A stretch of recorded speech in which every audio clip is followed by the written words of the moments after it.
नमस्कार. ABP माझा आयोजित महापालिका परिषद को powered by Saraswat bank cooperative private limited, पूर्वाचे डेकोरस, Lokmanya multipurpose cooperative society limited, new Saridon, Janata Sahakari bank limited Pune आणि पार्टनर्ड बाय कॉटन किंग या कार्यक्रमामध्ये महापालिका परिषदेत आपल्या सगळ्यांचं मनपूर्वक स्वागत. मंचावरच्या चारही मान्यवरांचं टाळ्या वाजवून आपण स्वागत करूया.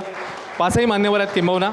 आपल्यासोबत आहेत शिवसेनेचे खासदार नरेश म्हस्के साहेब, एकनाथ शिंदे साहेबांचे अत्यंत विश्वासू शिलेदार ज्येष्ठ नेते आहेत शिवसेनेतले. त्यासोबतच भाजपचे आमदार निरंजन डावखरेजी आपल्यासोबत आहेत, त्यांचंही स्वागत.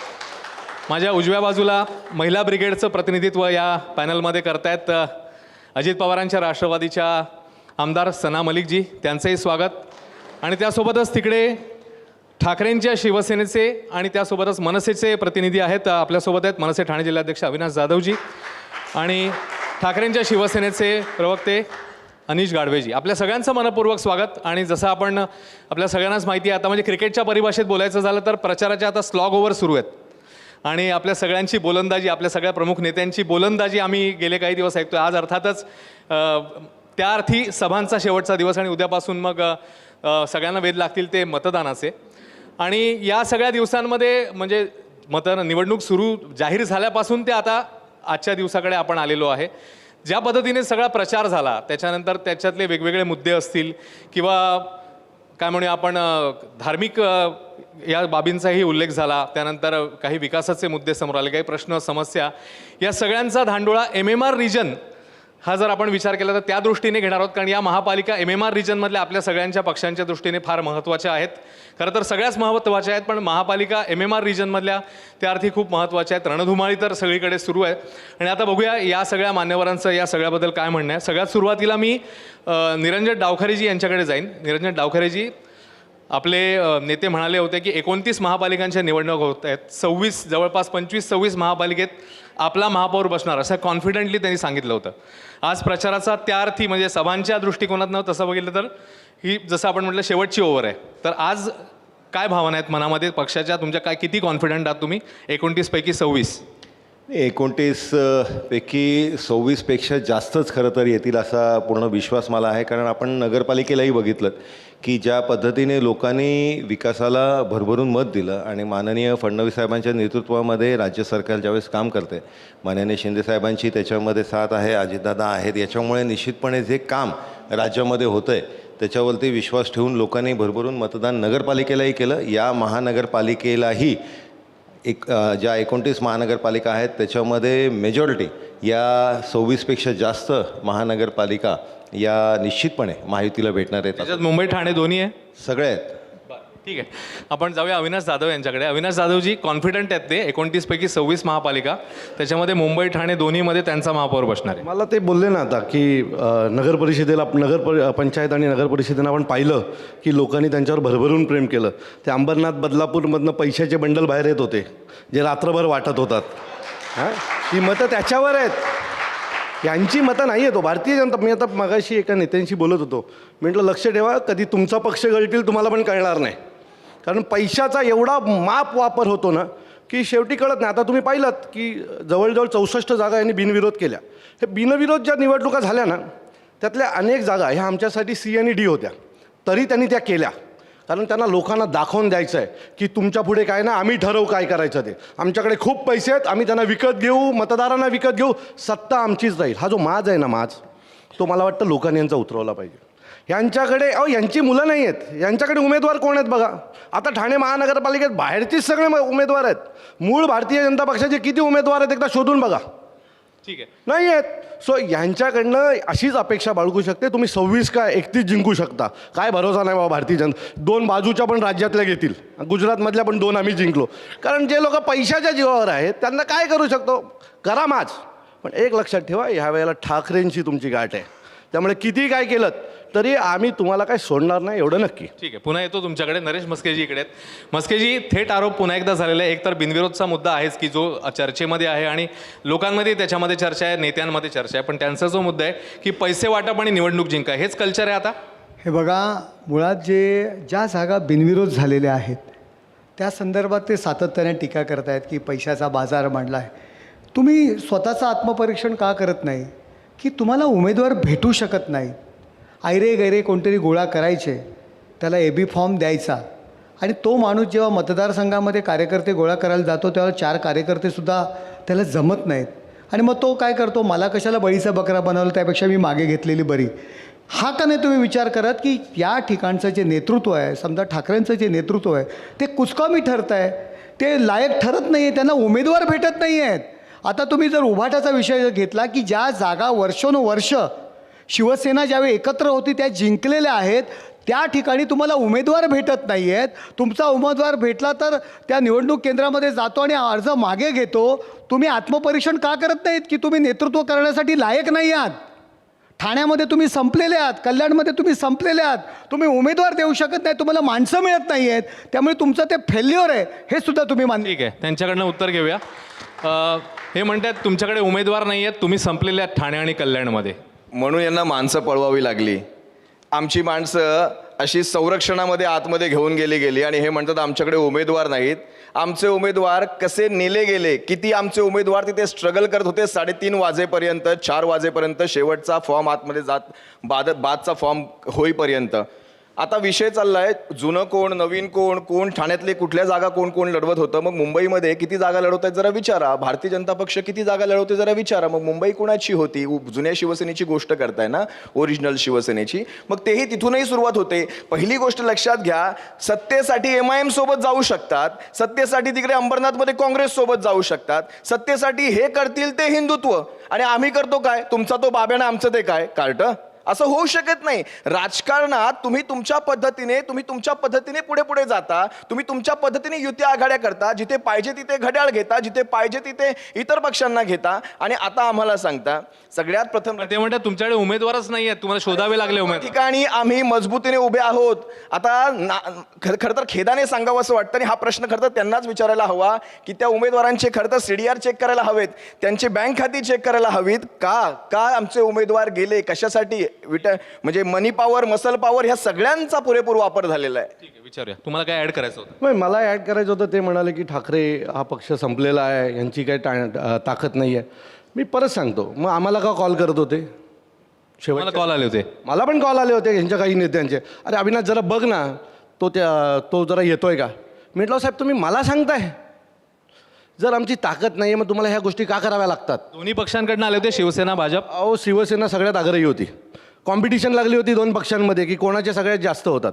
आणि परत सांगतो, तुम्ही हे कार्यकर्त्यांच्या बाबतीत करू नका. बाळासाहेबांनी ज्या वेळेला तुम्हाला घडवलं ना, त्यावेळेला अनेक जण कुठे राहायची आणि कसे होते, कुठले कपडे घालायचे आम्हाला माहिती आहे. आज तो गरीब आहे, अशा प्रकारचा कार्यकर्ता आम्ही दिला. तो कार्यकर्ता आहे, आम्ही न्याय दिला त्या कार्यकर्त्याला, ठीक आहे. पण ज्यावेळेला तुम्ही 5 कोटी आणि 7 कोटीच्या ऑफर दिल्या ना, तो बिचारा बसल्या जागेवर गेला. आईसाठी घर बनवलं, बायको मुलांसाठी गाडी घेतली.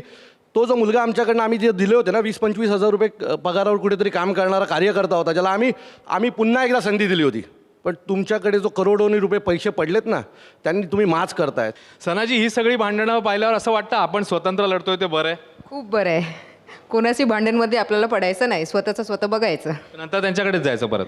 नाही, आता बघा, आम्ही स्पष्टपणे सांगितलं आहे की मुंबईमध्ये आणि खूप वेगळ्या ठिकाणी राष्ट्रवादीशिवाय महापौर बसणार नाही.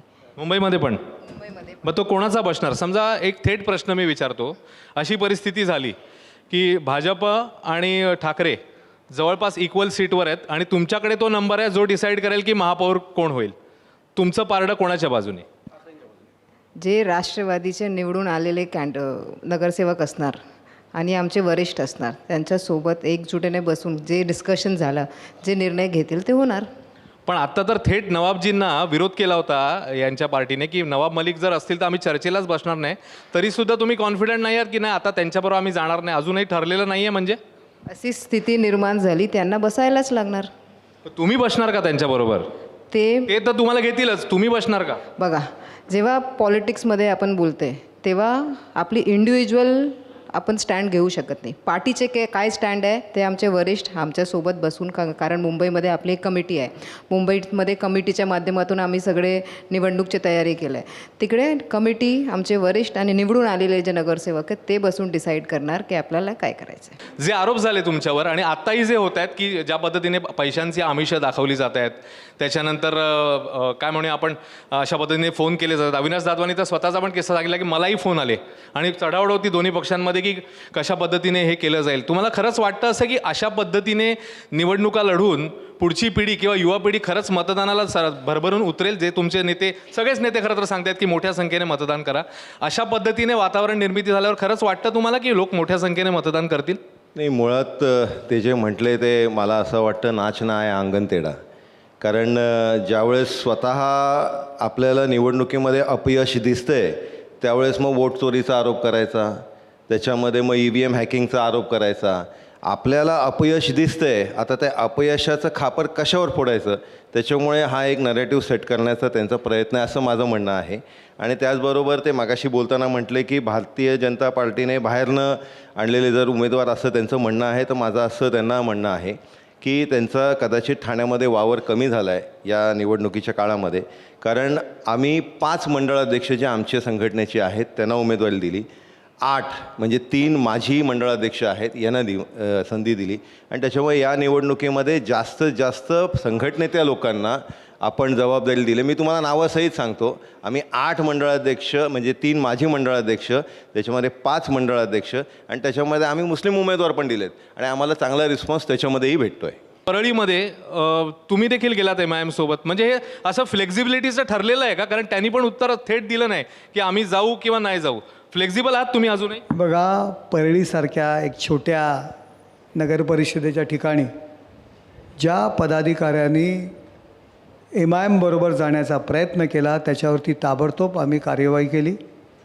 त्याला त्याच ठिकाणी वरिष्ठ नेतृत्वाला न विचारून तशा संदर्भात युती केल्याबद्दल त्याला कारणे दाखवा नोटीस केलेली आहे आणि त्याला तात्काळ ती जी काही अभद्र युती झाली होती ती रद्द करायचे फरमान आमच्या पक्षाकडून केले गेले आहेत. पण हे मला थोडंसं, म्हणजे मी जातो पुढे, पण हा युक्तिवाद थोडासा ना मला हे वाटतो अशासाठी, कारण दोन्ही इतके जुने पक्ष आहेत, ज्येष्ठ नेते आहेत, तुमच्या वरिष्ठ नेतृत्वाला विचारल्याशिवाय स्थानिक नेते युती करतात? हे बघा, एक नगर परिषद, छोटीशी एक नगर परिषद आहे, ग्रामपंचायत, त्यामध्ये त्या ठिकाणच्या स्थानिक गाव पातळीवरती जो काही त्यांनी प्रकार केला ताबडतोब त्याला त्या संदर्भात कारणे दाखवा नोटीस केली, त्याला या ठिकाणी बोलवलं तात्काळ आणि त्याला ती युती अशी चालणार नाही पक्षाला असं फरमान काढलं.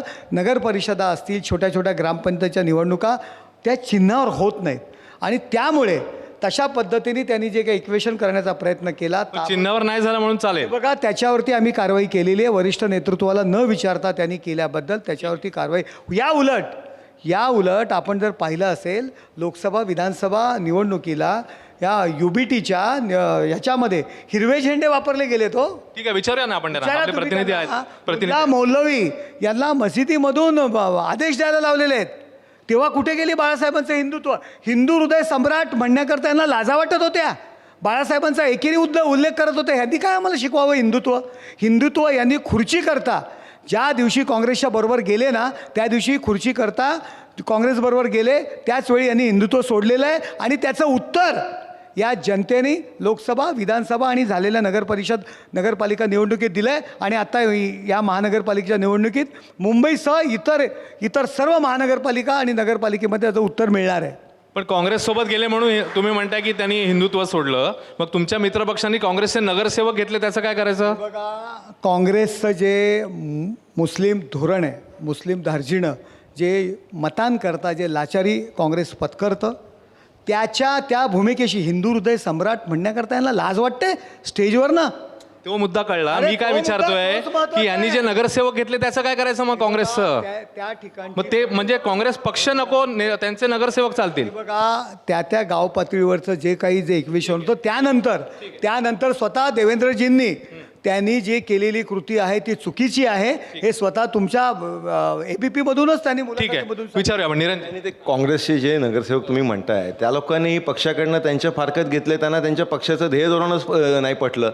त्याच्यामुळे आपल्याला कुठेतरी त्यांचाही विचार हे एक्सेप्ट केला पाहिजे. फक्त आपण आपलंच दृष्टिकोन त्यांच्यावर लादतोय. त्या नगरसेवकांनी त्यांची भूमिका घेतली, पक्षांनी त्याची भूमिका घेतलेली आहे, वरिष्ठ नेतृत्वाने प्रदेशाकडनं आम्ही आमची भूमिका अतिशय स्पष्ट केली. त्याच्यामुळे माझी आपल्याला विनंती आहे की आपण एकच दृष्टिकोन लादण्याचा नाही दृष्टिकोन नाही, विषय असा आहे त्याच्यामध्ये, म्हणजे हा मुद्दा आपण नको वाढवायला जास्त, पण त्याच्यात विषय असा आहे की काँग्रेसच्या काय म्हणूया आपण नावावर किंवा तिकिटावर निवडून आलेले नगरसेवक जेव्हा तुमच्याकडे जातात तेव्हा ती मतदारांची फसवणूक नाही आहे ना, काय नव्हे, किंवा मतदारांना गृहीत धरण्याचाच प्रकार आहे हा की येणार तुम्हाला विरोध करून काँग्रेसवर आणि जाणार तुमच्याकडे. हे कसं काय? याचं उत्तर देतो तुम्हाला.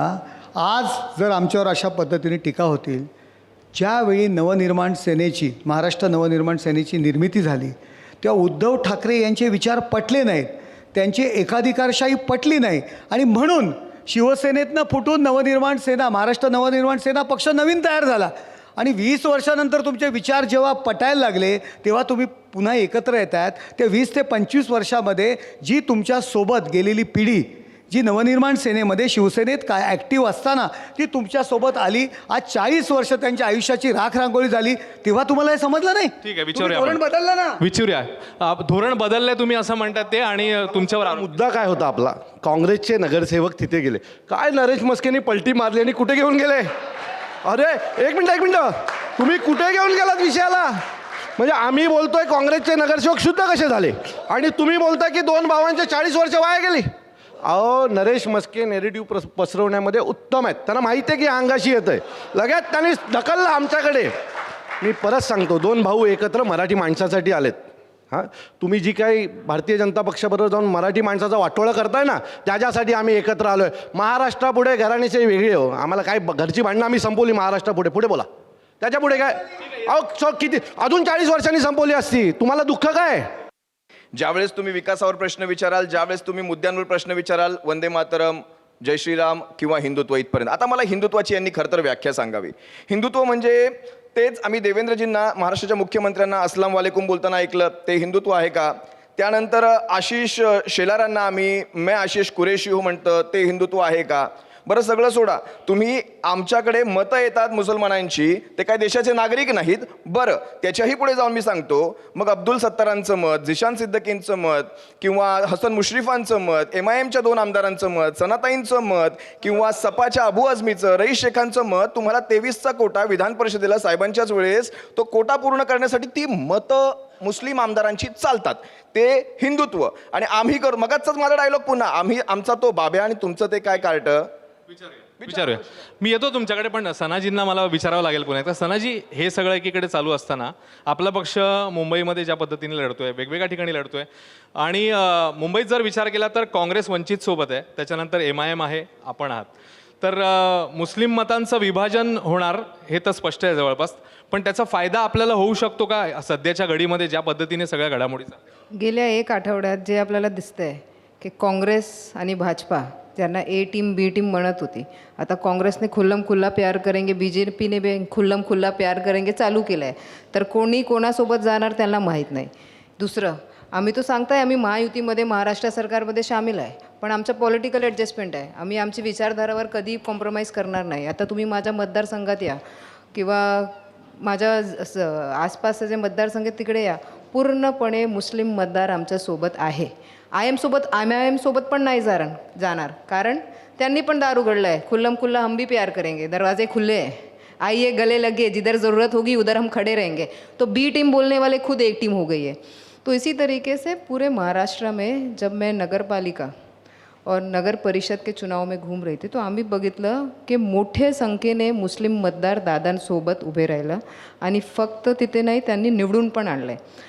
तर हे मत परिवर्तन जे होतं आहे, यांनी जे काँग्रेस आणि MIMचं जे सगळे 1 आठवड्यामध्ये जे झालं आहे, त्याच्यामुळे मोठ्या प्रमाणे मुस्लिम मतदार आमच्यासोबत असणार. ठीक आहे. मगाशी जो ह्यांनी मुद्दा उपस्थित केला त्याच्यात जोडून आता मी थोडंसं आपल्या लोकांच्या मुद्द्याकडे पण येतो, कारण राजकीय मुद्दे नुसतंच आरोप प्रत्यारोप जुगलबंदी होणं तितकंसं योग्य नव्हे.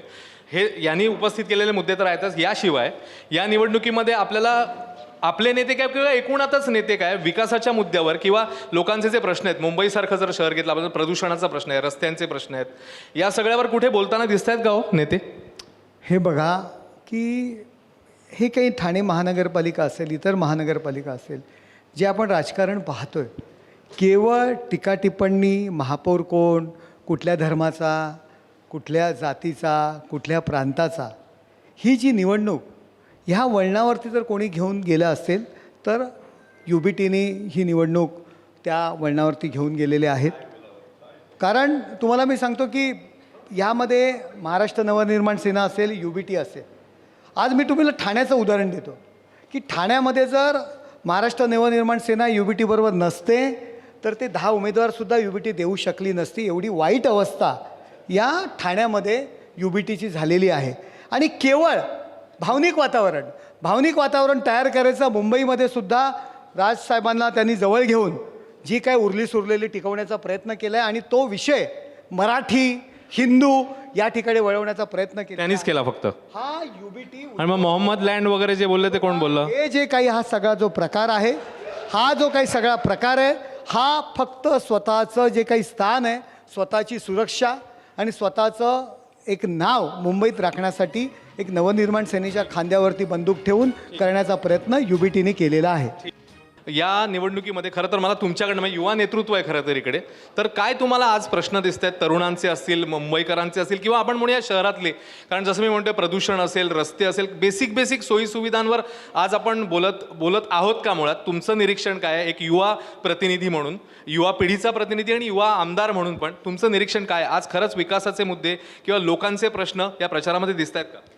निश्चितपणे लोकांना या महानगरपालिकेच्या निवडणुकीमध्ये विकास हा आणि त्यांचे जे प्रश्न आहेत, मग उदाहरणार्थ तुम्ही जसं म्हटलात की पर्यावरण हा एक प्रश्न आहे, रस्ते हा प्रश्न आहे, ट्रॅफिक हा विषय आहे, मेट्रो हा विषय आहे, या सगळ्यासाठीच माननीय फडणवीस साहेबांचा आता 3 दिवसाअगोदरच जो गडकरी रंगायतांमध्ये इंटरव्ह्यू झाला त्याच्यामध्ये थेट त्यांनी त्याच प्रश्नांना उत्तर दिलीत.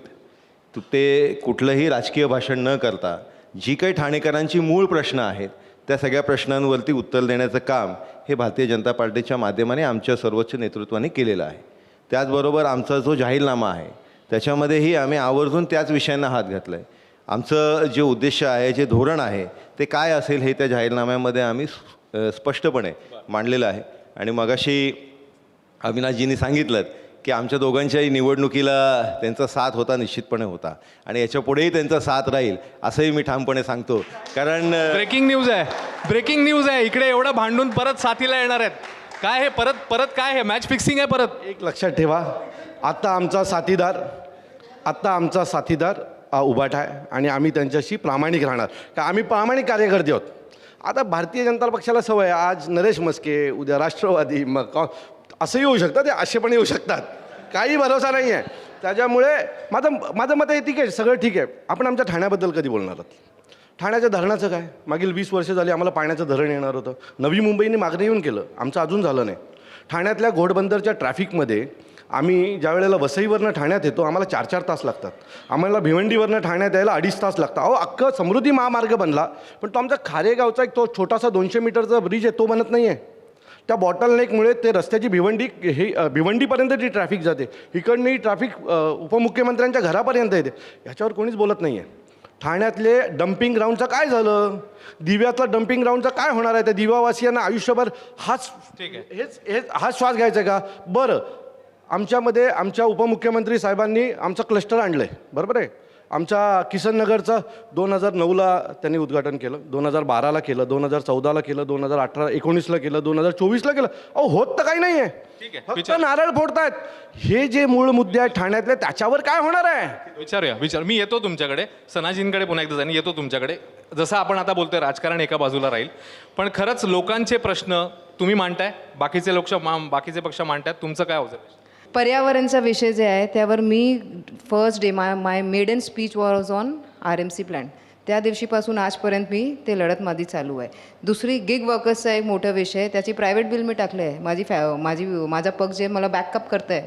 तर हे मोठे विषय जे एम्प्लॉयमेंटचे आहे, पोल्युशनचे आहे, त्यावर नाही बोलतं. धर्म, जात, प्रांत, भाषा याचा वापर करून आपण BMCचा चुनाव आणि किंवा महानगरपालिकाच्या चुनावावर समोर जातं. तर मला वाटतं हे पोलरायझेशन फक्त निवडणूकच्या वेळी चालू असते, पण लोकांचा जे मूळ विषय आहे त्यावर आपल्याला बोलायला लागतं. ठीक आहे, मूळ विषयावर बोलायला पाहिजे ते म्हणतात, आणि तुम्ही ॲड कराच ह्याच्यात. पण 2 मुद्दे मला तुमच्या 2 मोठ्या नेत्यांबद्दल पण विचारायचे. त्यांनी नवी मुंबईचा उल्लेख केला, ते असं म्हणाले नवी मुंबईत झालं पण ठाण्यामध्ये झालं ना.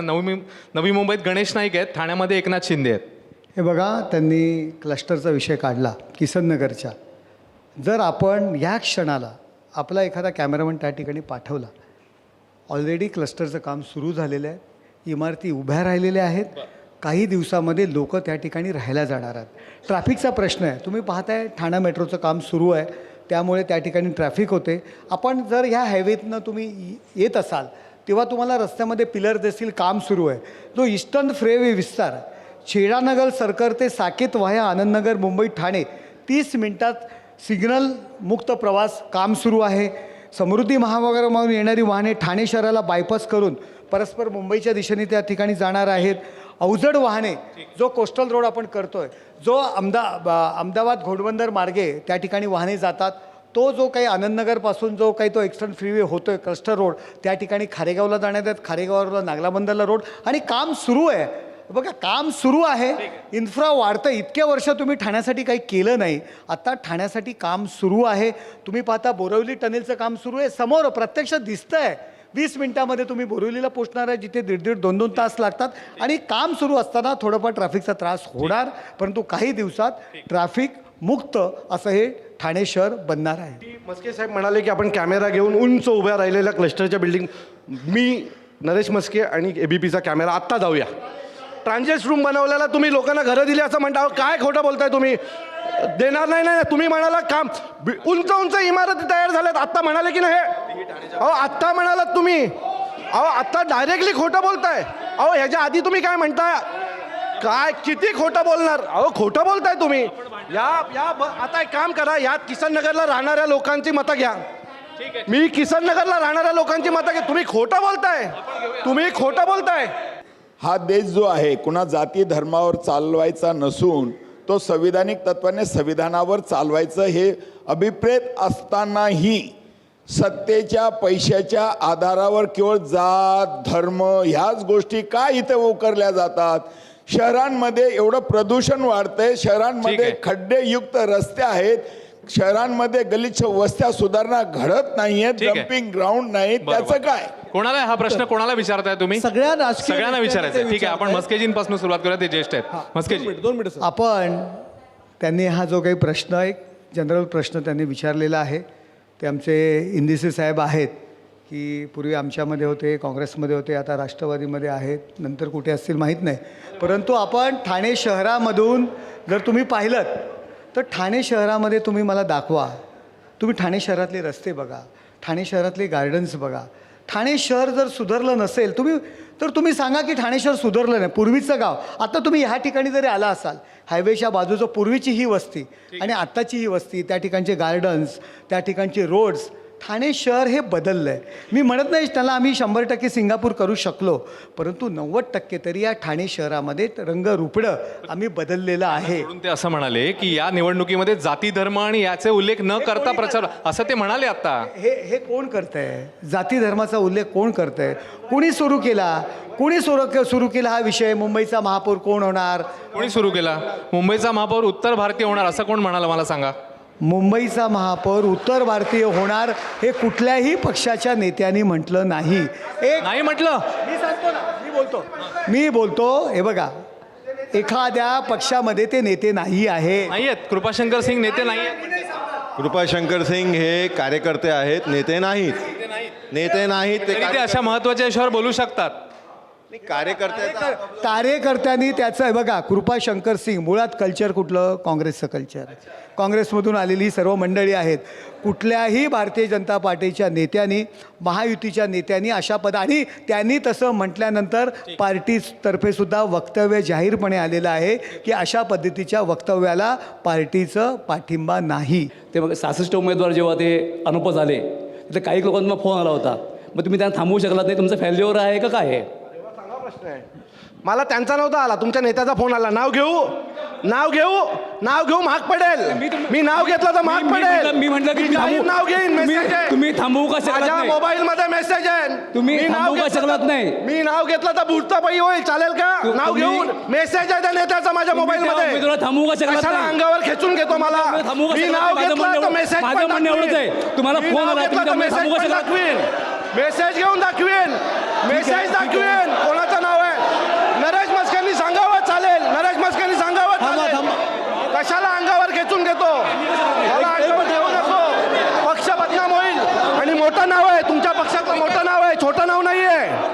त्यांना सांगा, मस्के साहेब त्यांना सांगा, मोठं नाव आहे, मेसेज आहे, मी नाव घेतलं स्टेजवर ना तर वांदे होती. माझा प्रश्न एवढाच आहे, तुम्ही त्या उमेदवार थांबवू का शकलात नाही? तुम्ही मनसेचे अध्यक्ष आहात, जिल्हा प्रमुख आहात, सगळे आहात, तुम्ही स्ट्रॉंग आहात, मग तुम्ही त्या उमेदवार थांबवू का शकलात नाहीत? नाव बस माझ्याकडे 5 कोटी रुपये नाही आहेत, माझ्याकडे ना 5 कोटी रुपये नाही आहेत त्यांना देऊन थांबायला. ठीक आहे, तुमच्याकडे होते, तुम्ही द्यायला तयार झालात, आमच्याकडे नव्हते. अहो पण पैसे नव्हते ना, पैसे असते तर थांबवले असते ना. ते तुमच्याकडे काय तुमच्या प्रेमापोटी नाही आले, ते पैसे दिले म्हणून आले. तुमच्यावर काय खूप आहे प्रेम आहे म्हणून हे 64 जण नाही आले. प्रचाराचा मुद्दा, त्याच्यामध्ये मात्र या दोन पक्षांची आघाडी दिसते आपल्याला. इतक्या साऱ्या सभा, मुलाखती आणि खूप आधीपासून त्यांनी प्रचार सुरू केलेला. वेरॅज तुमच्या मात्र प्रमुख नेत्यांच्या ज्या सभा आहेत ते साधारण 2 ते 3च होताना दिसतात आपल्याला, संयुक्त सभा. आमचं जे मूळ ह्या वेळेला आमचा प्रयत्न होता की शाखेत जायचं, शाखेतल्या कार्यकर्त्यांना भेटायचं, तिथल्या स्थानिक लोकांना भेटायचं, आणि यावेळेला आम्ही भर त्याच्यावर दिला. आणि दुसरा एक मुद्दा, फक्त थोडंसं थांबवतो, दुसरा एक मुद्दा त्यांनी असा मांडला की मुंबई महापालिका वगळता तुम्ही बाकीच्या निवडणुका त्या अर्थी सोडून दिलेल्या आहेत, सरेंडर केलेल्या आहेत. कशा काय सरेंडर केलं आम्ही? आमचं एक माझं मत आहे की आम्ही पूर्ण ताकदीने लढतोय. मस्के साहेब, यावेळेला ठाण्यातही आम्ही चांगले नगरसेवक निवडून आणणार. तुमचे चांगले चांगले दिग्गज नाही पाडले ना आम्ही तर बघा.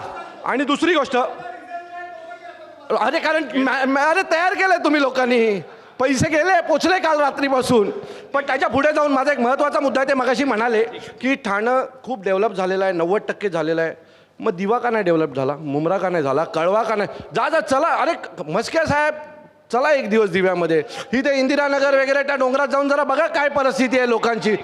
तुम्ही तो ठाण्यातला नौपाडा आणि हा एक तुकडा दाखवून आम्हाला दाखवू नका ठाणे डेव्हलप झालं. अर्ध्या ठाण्याची वाट लावली आहेत, पाणी नाही आहे, टँकर माफियांचं राज्य झालं आहे, अशा अनेक गोष्टी आहेत.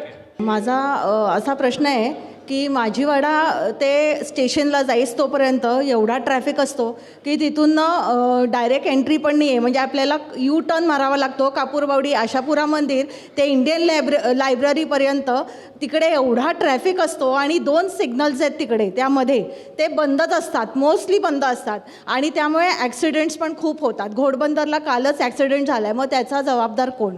घोडबंदरचं जे काही ट्रॅफिक आहे, तो सिग्नल आहे. कोस्टल रोडचं आपण पाहताय, काम पाहताय, जो हेवी वाहतूक त्या अहमदाबाद मार्गे जो घोडबंदर मार्गे जातं, कोस्टल रोडचं काम सुरू आहे. ते झाल्यानंतर त्या रोडवरचं ट्रॅफिक जो अवजड वाहनांचं ते बंद होईल. त्याचबरोबर इंटरनल मेट्रोचं जे काम आहे, ऑलरेडी निविदा निघालेल्या आहेत. 3 टप्प्यातल्या 1 टप्प्याची निविदा निघालेली आहे. तीसुद्धा स्टेशनकडे जाण्याकरता तो जो इंटरनल मेट्रोचं काम आहे, जो प्रश्न मार्गी लागतो आहे. आणि सेंट्रल गव्हर्नमेंटची पहिली स्कीम, आणि आज अभिमानाने सांगतो आहे की आमच्या ठाण्यात आम्ही सुरू केलेली आहे. आणि ते जे काय म्हणत आहेत, गाडवेंनी जरा ज्ञान आपलं वाढवावं.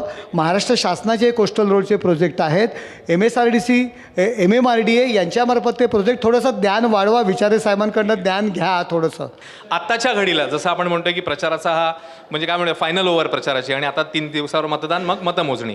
तर आत्ताच्या घडीला तुम्हाला चित्र काय दिसतंय राज्यभरामधलं आणि तुमच्या पक्षाचं आणि मित्रपक्षांचं? मी खरं ठाण्यामध्येच आहे, त्याच्यामुळे मी राज्यभराचं सांगण्यापेक्षा ठाण्याचं सांगेन की 1 नंबर प्रभागापासून ते 33 नंबर प्रभागापर्यंत स्पष्टपणे महायुतीचंच बहुमत दिसतंय.